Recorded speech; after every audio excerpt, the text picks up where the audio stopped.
નમસ્કાર, પત્રકારોની જમાવટ સાથે હું છું દેવાંશી અને સ્ક્રીન પર આપ વરિષ્ઠ પત્રકાર રોનક પટેલને જોઈ રહ્યા છો. સર, સૌથી પહેલાં તો મારે તમે 26માંથી 26 આવશે એવું કહ્યું એ મેં બહુ બધી જગ્યાએ જોઈ લીધું છે અને હું એ ગણતરીઓ પર જાઉં એ પહેલાં મારે એ સમજવું છે કે અમરેલીવાળાએ ધાર્યું શું છે ભારતીય જનતા પાર્ટીમાં? શું સમજી રહ્યા છો તમે એમાં? અમરેલીનું નક્કી જ હતું અને જ્યારે ટિકિટ જાહેર થઈ, ઉમેદવાર ભરતભાઈ જાહેર થયા એ દિવસે રાત્રે જે ઇન્સિડન્ટ બનેલો અને બીજા દિવસે અમરેલીના નેતાઓ એમ કહેતા હતા કશું નથી થયું, એ જ લોકો આજે કહેવા લાગ્યા કે થયું છે એટલે નક્કી જ હતું. ભરતભાઈ સુતરિયા જે અમરેલીના જૂના નેતાઓ છે એમને પસંદ ન થાય નક્કી છે, એકદમ નિશ્ચિત હતું. એ દિલીપ સંઘાણી પણ આવી ગયા, ખુદ સાંસદ પણ આવી ગયા, આ બધાને પસંદ નહોતા ભરત સુતરિયા. ઇવન ત્યાં સુધી કે મેં ત્યાં રિપોર્ટિંગ પણ કર્યું અને પ્રમાણિકતાથી કબૂલીશ હું ગયો ત્યાં સુધી એવું માનતો હતો કે ભરતભાઈ જાજુ કેલિબર કદાચ નથી, ભણેલા ઓછું એવું આપણે સાંભળેલું, એમના વિશે જાજુ જાણતો નહોતો, જાજુ રિસર્ચ પણ નહોતો. પણ મેં એમને પહેલી વાર ભાવનગર વિસ્તારના એક અમદાવાદ ક્ષેત્રમાં આવતા એક નાની અમથી રેલીમાં સાંભળ્યા મને લાગ્યું નહીં કે આ માણસ ભલે ભણેલો ઓછું હશે પણ ગણેલો વધુ. ઇવન મેં એ દિવસે કાર્યક્રમ પણ કરેલો કે રાજનીતિમાં ભણેલા જોઈએ કે ગણેલા જોઈએ. ભણેલા જોઈએ હકીકત છે, પણ ભણેલા નથી અને ગણેલા છે તો એ ન ચાલે એવું ન હોઈ શકે. જૂના ગણેલા હતા જ. એટલે ભરતભાઈ બેઝિકલી સ્વીકાર્ય નહોતા. નારાયણભાઈ કાછડિયા શરૂઆતમાં હતા તો શરૂઆતમાં નારાયણભાઈ ખુદ નહોતા બોલી શકતા. એટલે એ દિવસથી જ નક્કી હતું ને બહુ ઇન્ટરેસ્ટિંગ વાત એ હતી કે ભરતભાઈની સામે તમામ એક થઈ ગયા. બધા દુશ્મન હતા, એકબીજાની સામે ટ્વીટ કરતા હતા, બધાની સામે ટ્વીટ કરતા હતા, એકબીજાને કૌભાંડી કહેતા હતા, બધા એક થઈ ગયા. એટલે એ અપેક્ષિત હતું. પાર્ટી ડિસિપ્લિન વાળી છે એટલે ઇલેક્શન સુધી એ લોકો ડરતા હતા. જેવું ઇલેક્શન પત્યું અને એના પછી આરયુ ઇલેક્શન પૂરું થયું ઇફકોનું, એટલે પ્રતિક્રિયા નારાયણભાઈની સામે આવી. પણ આ પ્રતિક્રિયા આવશે નક્કી હતું. કેટલી વહેલા આવશે કેટલી મોડા આવશે આઈડિયા નહોતો.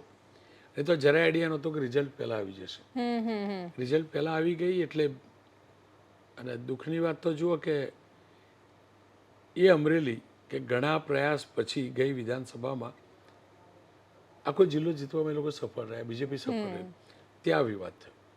નહીં, એક્ઝેક્ટલી, કેમ કે 17માં સાફ કરી નાખ્યું હતું ભારતીય જનતા પાર્ટીને અને પછી અમરેલીએ કોંગ્રેસને સાફ કરી નાખી 22માં. પણ અત્યારે ઇફકોમાં જે થયું, દિલીપ સંઘાણીનું સ્ટેટમેન્ટ, એક જગ્યાએ તો એ ત્યાં સુધી બોલ્યા કે CR પાટીલ તો જાણે પેલા પોલીસ સ્ટેશનમાં ઊભા રાખતા હોય આરોપીઓને, એ રીતે કાર્યકર્તાઓને ખખડાવે છે, એ રીતે વ્યવહાર કરે છે. આ બધાથી બધાને એક તાકાત મળી બોલવાની. કેમ કે મને એવું લાગે છે કે જો દિલીપ સંઘાણી ન બોલ્યા હોત તો નારણ કાછડિયા નથી બોલવાના.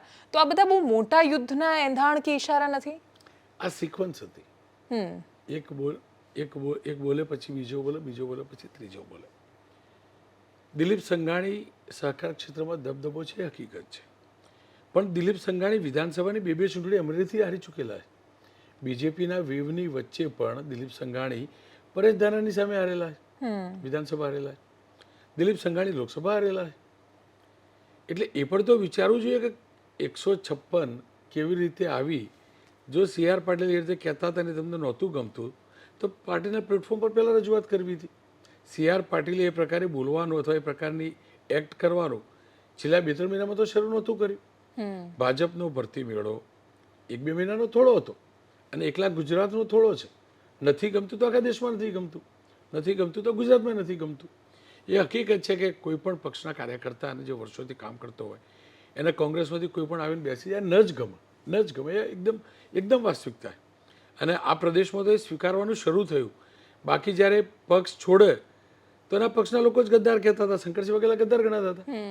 એટલે જો શંકરસિંહ વાઘેલા પક્ષ છોડવાવાળા માન્ય નહોતા અને ગદ્દાર ગણાતા હતા તો બીજા લોકો કોંગ્રેસમાં આવતા હોય એ પણ કોંગ્રેસ સાથે ગદ્દારી કરીને આવેલા ગણાય. અને એ ગદ્દારી આથી જ થોડી શરૂ થઈ હતી અને CR પાટીલના અધ્યક્ષકાળમાં થોડી શરૂ થઈ હતી. તમે વિજયભાઈ રૂપાણી મુખ્યમંત્રી હતા, સાથે જ જીતુભાઈ વાઘાણી હતા, એ વખતે કેટલા ધારાસભ્યો આવેલા? એ ધારાસભ્યો એકલા થોડા આવેલા, એમની જોડે કાર્યકર્તાઓ બી આવેલા, નેતાઓ બી આવેલા. ત્યારે કોઈ બોલતું નહોતું. હું ફરીથી કહું છું, હું જ્યારે જસ્ટિફાય નથી કરતો, હું સ્પષ્ટ કહું છું કે આ પ્રકારનો પક્ષપલટો ન જ હોવો જોઈએ.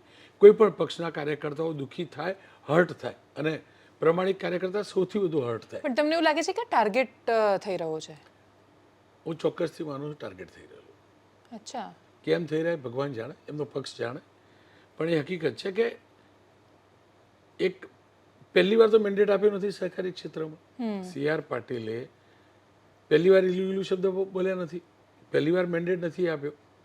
મેન્ડેટ આપવાની પ્રથા દૂધસાગર ડેરીની શરૂઆતનું પહેલી જ્યારે બોડી બની આખી બીજેપીની એ વખતે પણ હતી, રાઈટ. એ વખતે બધાને ગમેલું, અને એના પછી જ એ જે ડિરેક્ટરો જીત્યા હતા બીજા દિવસે કમલમાં ખેસ પહેર્યો તો બધાને ગમેલું કે મોટી સહકારી મંડળી આવી. સહકારી ક્ષેત્રમાં ક્યારે સિમ્બોલ ન જ હોવો જોઈએ, હકીકત છે. હકીકત છે, વિના સહકારની ઉદ્ધારનું સૂત્ર હોય ને, હકીકત છે. પણ તમે બંને મિક્સ કરી જ ચૂક્યા હતા. હા, ઓલરેડી સહકાર અને સરકાર બંને મિક્સ થઈ ચૂકેલું હતું. હા, ખાસા વર્ષો. બરાબર, વર્ષોથી થઈ ચૂક્યું હતું. અને એ પણ હકીકત છે કે સહકારી ક્ષેત્રમાં દબદબો કોંગ્રેસનો રહેલો હતો. એ પણ હકીકત છે. એ પણ હકીકત છે. હું જે સમજ્યો એ પ્રકારે, ને કેમ કે મહેસાણાનો છું, બહુ નજીકથી રાજનીતિ કરતાં સહકારની રાજનીતિ બહુ નજીકથી મેં જોયેલી, અને બહુ મોટા નેતાઓને જોયેલા છે. એ મોટા નેતાઓના મૂલ્યોને પણ જોયેલા છે. એના પછી બદલાતા મૂલ્યોને પણ મેં જોયા. તો સહકારી ક્ષેત્રનો એક વ્યક્તિ એક પાર્ટીની વિચારધારા સાથે જ એ પાર્ટીના ખેસ પહેરીને ફરતા હોય, અને પછી એ બીજી પાર્ટીના વ્યક્તિ જોડે ટાઈપ કરી લે, સહકારી ક્ષેત્રની મંડળીમાં એમ કહી દે કે ભાઈ એક કામ કર, તું મંડળી જીતી જા, મને મેઇન પોલિટિક્સમાં સાથ આપજે. તો એમ કે હું અત્યારે મને જીતી લેવા દે, હું તને તાલુકા પંચાયત જિલ્લા પંચાયતમાં સાથ આપીશ. કદાચ એ તો કારણ હતું કે વિધાનસભા બીજેપીની કેટલા વર્ષોથી 30 વર્ષ થવા આવ્યા, પણ સહકાર ક્ષેત્ર તો છેલ્લા 5 વર્ષથી બીજેપી પાસે આવ્યું. એ પણ તો હકીકત છે. એટલે 2017 પહેલાં એટલી સહકારી મંડળીઓ નહોતી, એના પછી સહકારી મંડળી આવતી થઈ. સાથે એની ઇમ્પેક્ટ તમે જુઓ તાલુકા પંચાયત જિલ્લા પંચાયતમાં પણ હતી. મેં કાલે ફોનો લીધો દિલીપ સંઘાણીનો, તો એમણે એવું કહ્યું કે નરેન્દ્રભાઈ મુખ્યમંત્રી હતા ને ત્યારે અમારી પાસે બધું હતું, એટલે જે કોઈ શ્રેય લેવા માંગે તો લઈ લે શ્રેય.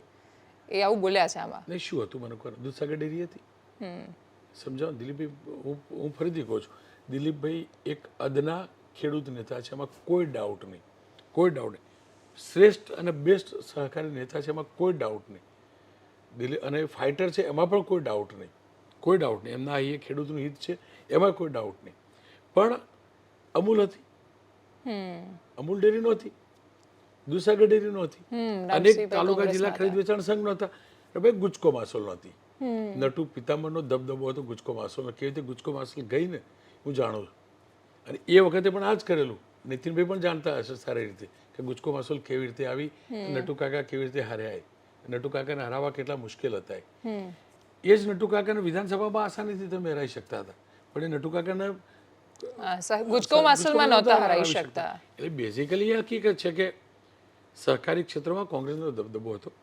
સહકારી ક્ષેત્રમાં જે પણ બીજેપીના નેતાઓ ઘૂસ્યા એમને કોમ્પ્રોમાઇઝ ચોક્કસથી થતા હતા, અને એ જ કારણ હતું તાલુકા પંચાયત જિલ્લા પંચાયત કોઈ વાર આવતી હતી, કોઈ વાર જતી રહેતી હતી. એટલે બેઝિકલી સહકારી ક્ષેત્ર ગ્રામીણ ક્ષેત્ર સાથે જોડાયેલું, અને એની ઇમ્પેક્ટ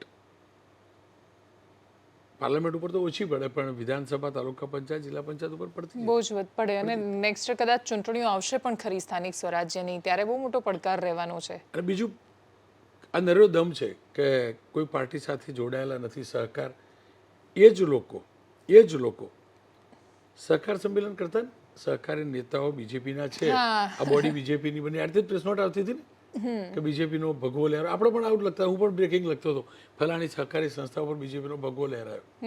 તો જો એ ચિહ્ન નહોતું તો હું કેમ લખતો હતો? કારણ કે એ પ્રેસ નોટ એ રીતે આપતા હતા. એ રીતે આખું ટ્રીટ કરવામાં આવ્યો છેલ્લા 5-10 વર્ષની અંદર કે સહકારના સરકાર એક જ છે. મેઇન સ્ટ્રીમ પોલિટિક્સ અને કોઓપરેટિવ પોલિટિક્સ બંને એક છે, જે ખરેખર ઘાતક છે, ન જ હોવું જોઈએ. સહકારી નેતાઓનો એક દબદબો હતો. એક નાનો અમથો, નાનો પણ ન કહી શકાય, મોટા જ નેતા ગણવા જોઈએ. એક તાલુકા ખરીદ વેચાણ સંઘના નેતા હોય ને, એ ધારાસભ્યને ઈચ્છે ને એમ કહેતા કે ભાઈ આ થવું જોઈએ, ગામમાં આ થવું જોઈએ, તો પગ નહીં મૂકતો, અને થતું હતું. એ સહકાર ક્ષેત્રને ધીમે ધીમે પક્ષના ચિહ્ન આપી મેળવી નાખ્યું, પૂરું કરી નાખ્યું. એ વાત સાચો શબ્દ છે. આ આટલી બધી આંતરિક સંતોષની બધી વાતો અને ખાલી અમરેલી પૂરતી એ સીમિત નથી. સાબરકાંઠામાં એનું જ હતું, વડોદરામાં એનું હતું, અનેક જગ્યાએ હતું. પછી ઉદાહરણ તરીકે દાહોદમાં ભાજપના નેતાનો રોફ જાળવો ને ઇન્સ્ટા પર લાઈવ કરીને પીને બધું કરવું, આ બધું જોયા પછી પણ તમને એવું શું કામ લાગે છે કે ભારતીય જનતા પાર્ટી આણંદ કે ભરૂચ પણ જીતી રહી છે? જુઓ, એક હકીકત છે કે એક પરિવારમાં ઘરની અંદર કોઈ બહારથી મહેમાન આવે, સ્વાગત હોય, 2નું સ્વાગત હોય, 3નું સ્વાગત હોય, 3 BHK હોય તો 3નું સ્વાગત હોય, બધા ડ્રોઈંગ રૂમમાં સૂઈ જાય. પણ એનાથી પણ વધુ આવે ગેસ તો નેચરલી ઘરમાં વાસણ ખખડે ને, ઘરમાં લોકોનો કકડાટ વધે જ. અને કકડાટ બીજેપીમાં વધતો આપણને જોવા મળ્યો. એ માત્ર ગુજરાત અને દેશભરમાં જોવા મળે, એટલે સ્વાભાવિક કકડાટ હતો. પણ એની સામે આપણે એ ન ભૂલવું જોઈએ કે નરેન્દ્ર મોદી એક એવો ચહેરો છે, એમનું આ હોમ સ્ટેટ છે. અમિતભાઈ શાહ રાજનીતિના માહેર છે. હું ફરીથી કહું છું, આપણને જે દેખાતું હોય છે એ હોતું નથી, અને હોય છે દેખાતું નથી. નરેન્દ્ર મોદીના નામથી તમે ગમે તેને પૂછશો તો છેલ્લે એમ જ કહેશે કે બધું બરાબર બેન, બધું બરાબર ભાઈ, પણ મોદીનું ઓપ્શન કોણ? એટલે એક આ વસ્તુ. સેકન્ડ થિંગ એ હકીકત છે કે ઓછું મતદાન થયું, આ બધું થયું, એ બધું હકીકત છે. અને એ પણ હકીકત છે કે કોંગ્રેસના 6 થી 8 કેન્ડિડેટે જબરજસ્ત કેમ્પેન કર્યું, જબરજસ્ત. હું પહેલાં પણ કહ્યું હતું તમારા ઇન્ટરવ્યૂમાં કે લોકો લડ્યા ચૂંટણીમાં, દમખમ સાથે લડ્યા. 19માં 26માંથી 26 જાય એવું નહોતું, છતાં પણ એ લોકો એ રીતે લડતા હતા કોંગ્રેસવાળા કે ગઈ જ છે. આ વખતે આપણે બધા કહેતા 26માંથી 26 લાગતું જ હતું, કારણ કે 5 લાખનો ટાર્ગેટ હતો, 26નો ટાર્ગેટ હતો. છતાં પણ 8 કેન્ડિડેટ એવા હતા કે જીતવા માટે ચૂંટણી લડે, આયોજનબદ્ધ લડ્યા, ઓછા પૈસે લડ્યા. પણ 19નો ડિફરન્સ ઘણો મોટો હતો. 1.5, 2.5 લાખ, 3 લાખ ડિફરન્સથી લોકો જીતેલા હતા. એટલે એ ડિફરન્સ કાપવો કોઈ પણ ઉમેદવાર માટે અઘરો હોય. અને અઘરો એટલે હોય કે એ પક્ષ પાસે સંગઠન ન હોય. સંગઠનના જે પણ લોકો હોય છેલ્લા 6-12 મહિનામાં પક્ષ પલટો કરીને બીજે જતા રહ્યા હોય. આ સ્થિતિ હોય એટલે સ્વાભાવિક રીતે જ જે સ્વયંભૂ મત મળ્યા હોય એ અને આયોજનવાળા મત બંનેમાં ડિફરન્સ છે. આયોજનવાળા મત એ કેન્ડિડેટને ન મળી શક્યા હોય, અને એ જ કેલ્ક્યુલેશનથી હું કહું છું કે 26માંથી 26 હોઈ શકે. હું ફરીથી કહું છું, જે ટેમ્પરરી ડેટા બ્રેનનો છે કે જે છેલ્લા 1-2 મહિનામાં જોયું એ ઉપરથી આપણને લાગે કે ના 26માંથી 26 ન હોય.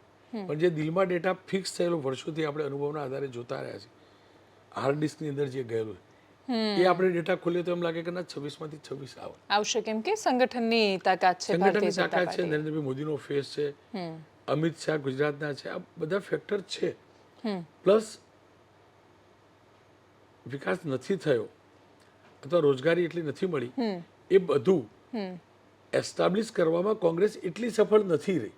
ઇન્ડિવિજ્યુઅલ કેટલા કેન્ડિડેટ સફળ રહ્યા છે એની સામે કેટલું આપ્યું એ છેલ્લા 2 મહિના ભૂલી જાઓ, પણ છેલ્લા 2, 4, 5 વર્ષની અંદર એ લોકોના દિમાગમાં ઘુસાડવામાં બીજેપી હરમેશ સફળ રહેલું હતું. એટલે મારું ઉપર તો મારા છેલ્લા 2 પ્રશ્નો છે, 2 પર્ટિક્યુલર. એક તો 2 લોકસભાને લઈને છે જે મને સખત ડાઉટફુલ લાગી રહી છે વોટિંગની પેટર્નને જોતા. આણંદ અને ભરૂચથી શરૂઆત કરું છું. ડેડિયાપાડા, ઝઘડિયા, વાગરા આજુબાજુના વિસ્તારોમાં ભયાનક જબરદસ્ત બમ્પર વોટિંગ છે. ભરૂચ, અંકલેશ્વરમાં ખાસું ઓછું વોટિંગ છે. અને બંને કેન્ડિડેટના પોતાના દાવા છે. ચૂંટણી પછી મનસુખભાઈ વસાવાએ ખુલીને પોતાનો દાવો એવી રીતે નથી વ્યક્ત કર્યો જેવી રીતે ચૂંટણી પહેલા વારંવાર વાત કરતા હતા. આ આંકડાઓને જોતા અને આ મતદાન જે થયું ડેડિયાપાડામાં 85% જેવું, એ જોતા ત્યાં ચૈતરનો હાથ અત્યારે ઉપર કેમ નથી લાગતો તમને? હું નથી કહેતો કે હાથ ઉપર નથી. ઓકે, ચૈતર અદ્ભુત ઇલેક્શન લડ્યો, અદ્ભુત, એક્સેલન્ટ લડ્યા. અને મનસુખભાઈ આટલા દિગ્ગજ નેતા આટલી વાર સાંસદનું ઇલેક્શન લડતા એમની સામે લડ્યા હોય, અદ્ભુત રીતે લડ્યા. એની સામે તમે ગણાવ્યું, સપોઝ ભરૂચનું બમ્પર મતદાન થયું તો તમે એમ કહ્યું હોત કે ભરૂચમાં મુસ્લિમ આબાદી છે જો વધુ થયું, લઘુમતી આબાદી છે વધુ થયું. બેઝિકલી એને બૂથ ટુ બૂથ જોવું જોઈએ કે કયા વિસ્તારમાં વધુ થયું, કયા વિસ્તારમાં ઓછું થયું. આખું જ્યારે એક એસેમ્બલી સીટ જોતા એટલે આપણને લાગે કે અહીંયા વધુ થયું, અહીંયા ઓછું થયું, પણ એ કયા પોકેટનું વધુ થયું એ પણ તો જોવું જોઈએ ને. બીજા ટ્રાઇબલ બેલ્ટમાં ચોક્કસથી થયું બધું, પણ એ પણ તો ડિવાઈડ થશે ને. હા, ઓબ્વિયસલી કે 100% કોઈને 45% મળશે, કોઈને 55% મળશે, કોઈને 60% મળશે, કોઈને 40% વોટ મળશે. આ પણ તો જોવું જોઈએ ને. પ્લસ અંકલેશ્વર, પાનોલી આ જે બેલ્ટ છે ઇન્ડસ્ટ્રીયલ બેલ્ટ એમાં હા જે વર્કર છે જે ઇન્ડસ્ટ્રીના ઓનર કહેતા હોય ઓનર સાથે વાત થતી હોય જે ચર્ચા થતી હોય એ પ્રકાર એક્ઝેક્ટલી હજુ ભરૂચ અંકલેશ્વરમાં ખબર જ નથી કે ખબર કોનું નથી પડ્યું છે એટલે હું કહું છું કે એટલે અને જૂનો જે ઇતિહાસ રહેલો છે એના આધાર ઉપર હું કહું છું. બાકી એમાં કોઈ ડાઉટ નહીં મનસુખભાઈ કરતા જબરજસ્ત એગ્રેસિવલી અને પ્રોપર વેમાં ચેતર વસાવા ચૂંટણી લડે એમાં કોઈ ડાઉટ ન હોઈ શકે અને ત્યાં કોંગ્રેસના આપ એક થઈને લડ્યું. હા ત્યાં કોઈ એકતા અહેમદ પટેલના દેખાઈ. દીકરા દીકરીની કોઈ વાત માંડી નહીં બધા પ્યોર કોંગ્રેસી આપની જોડે હતા આ હકીકત છે. પણ એની સામે હું ફરીથી કહું છું લોકોના ઘરમાં ગેસ આવેલો એ જે તે આદિવાસી પરિવારને યાદ તો હોય ને લાઇટ નહોતી આવતી લાઇટ આવતી હતી એ પણ તો યાદ હોય ને એ બધું જ્યારે યાદ recall થાય. મને નહોતો ગેસ હવે મારા ઘરમાં ગેસ ભલે કિંમત જે હોય ઉજ્જવલા યોજના આવી લાઇટ આવી એ દેખાય ને જ્યાં પહોંચ્યું ત્યાં પણ પાણી પહોંચ્યું. અને એ પણ એ ક્લિયર છે કે નરેન્દ્રભાઈના કારણે પહોંચ્યું એવું આખું ગામ માને તો પછી જ્યારે વોટર વોટ કરે તો એ પણ તો વિચારે ને એ યોજનાઓનો લાભ મળ્યો. અને આણંદમાં જે વસ્તીના આધારે કેમ કે આંકલાવની આજુબાજુ મતદાન બહુ જ વધારે છે. આણંદનું મેં ડિટેલ વિશ્લેષણ નથી કર્યું પણ એ હકીકત છે કે અમિતભાઈ બી જબરજસ્ત લડે ભરતભાઈ લડ્યા હતા 2019માં એના કરતાં ઘણું સારી રીતે લડે ઘણું સારી રીતે લડે પ્લાનિંગ સાથે લડે પરંતુ ફરીથી કહીશ કે 19ની પણ લીડ એટલી બધી હતી કે લીડ કાપવી મુશ્કેલ છે. હા લગભગ 1.5 લાખની ત્યાં છે. માત્ર હું એટલે કહું છું કે જીતશે 26માંથી 26 બીજેપી એનું કારણ માત્ર એક જ કહું છું લીડ ઘણી મોટી હતી જે કોઈના પણ માટે કાપવી મુશ્કેલ હોય. ઓકે લીડ 25-50 હજારની હોય તો ડેફિનેટલી તમે બદલાઈ જાય. છેલ્લો પ્રશ્ન ભારતીય જનતા પાર્ટી શું નૈતિકતાનું ઉદાહરણ સંતરામપુરના કેસમાં પૂરું પાડવામાં બાકી રહી કેમ કે એમણે કોઈને સસ્પેન્ડ નથી કર્યા હજી. 100% બાકી રહી સસ્પેન્ડ કરવા જ જોઈએ પહેલી મિનિટે એક્શન લેવી જોઈએ એ નાલાયકી એ સેકન્ડે જ રોકવી જોઈએ પક્ષે ન રોકી પક્ષે કોઈ રિએક્શન ના આપ્યું કોઈ ચર્ચામાં તમને રિએક્શન દેવું આ કોઈ હિસાબે ના ચાલી શકે. આ લોકશાહી પ્રદેશ છે લોકશાહી દેશ છે મન ફાવે એમ કોઈ ભાજપનો નેતા આવી રીતે ઈવીએમ લઈને કે મારા બાપનું આવું તો ન હોઈ શકે અને ખરેખર બીજેપી એક્શન નથી લીધી અતિશય ખોટું અને ખોટો સંદેશ છે. હા એટલે તમારું મૌન એક રીતે સમર્થન સાબિત થાય છે. Thank you so much for joining us sir. Thank you.